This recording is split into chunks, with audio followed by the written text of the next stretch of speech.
Today the honorees are from many, many different fields. The arts, from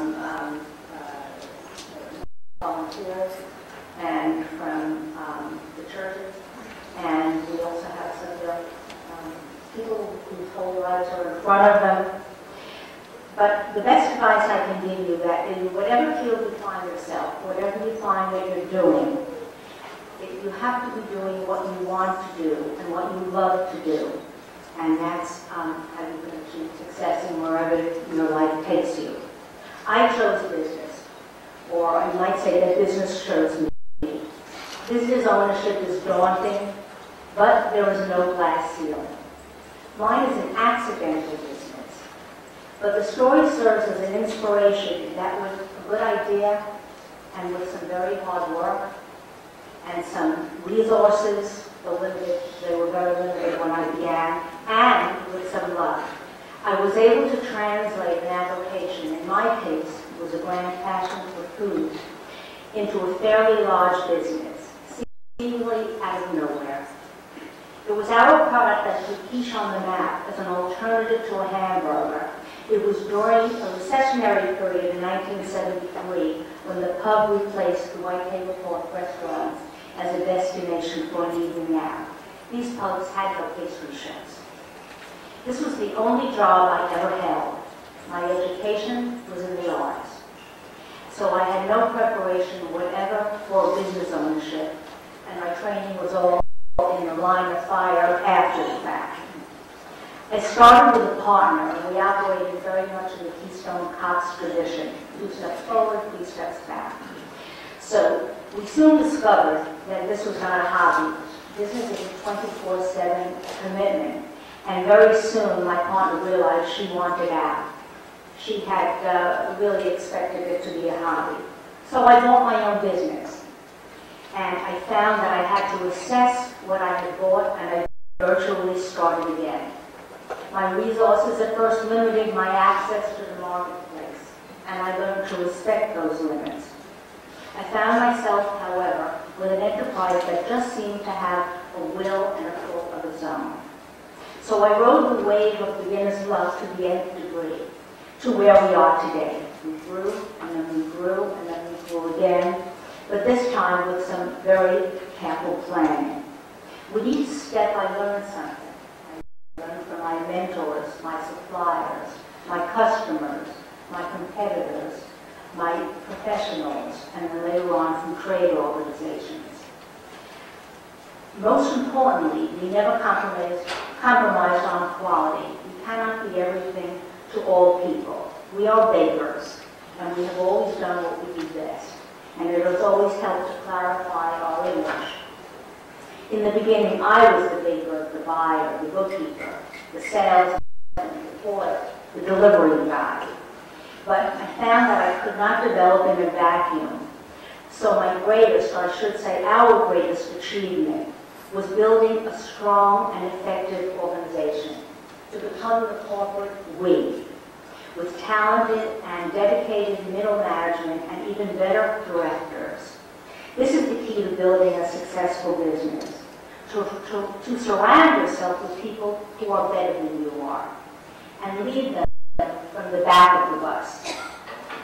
We have segued, as they pointed out, into a family business along the way. My husband first, and then my son, and then my daughter joined me as the years went by.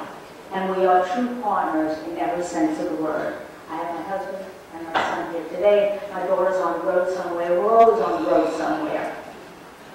As leaders, we have created a culture that where our employees feel aligned with the company mission, where they too feel the passion, even down to the porters, whose input we invite and respect. So as we moved from our kitchen to the garage to our first small storefront, to our first little factory, 4,500 square feet in Oceanside, and finally to Freeport, our home of the last 30 years. With each new chapter, we expanded our reach. Although we are a private company, We have been able to, although we are a private company, and because we're private, we have been able to retain the flexibility and the agility, which gives us an advantage against some of our larger competitors.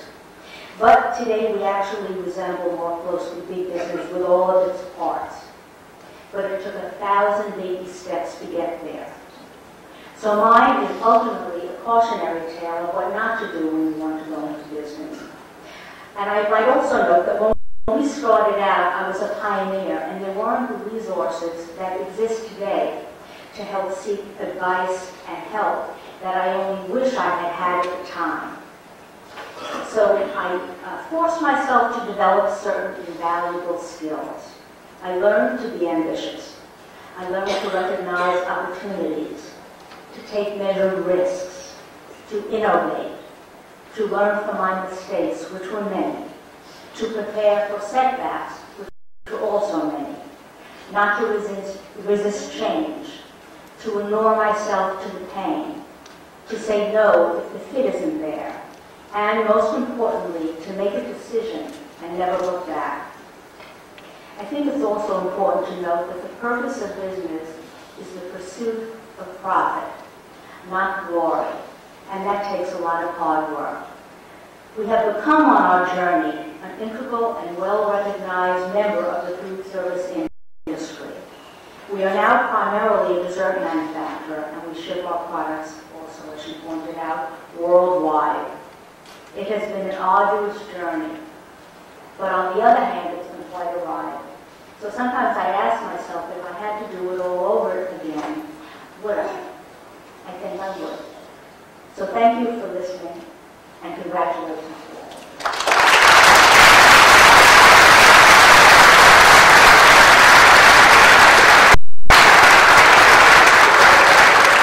Well, thank you so much, Susan. I loved your speech, and I have to tell you, a typical, what I find so many times with great figures, they're always humble.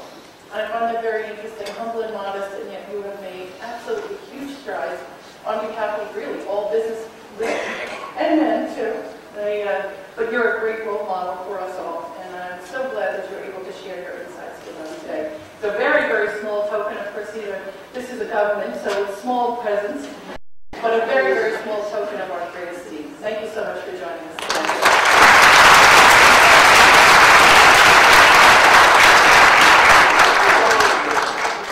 We have a citation for Susan as well. Again,